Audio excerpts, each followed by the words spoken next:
आज आपण हवेला वजन आणि वस्तुमान आहे हे आज आपण प्रयोगाद्वारे सिद्ध करणार आहे।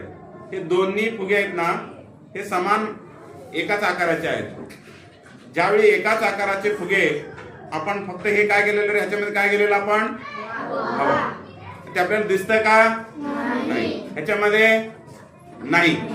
तर ह्याच्यामध्ये हवा असल्यामुळं आता आपण कोणतं जास्त वजन दिसतंय आपल्याला? म्हणजे इकडचं या फुग्याचं। म्हणजे ह्याच्यातून आपल्याला काय सिद्ध झालं? हवेला काय आहे?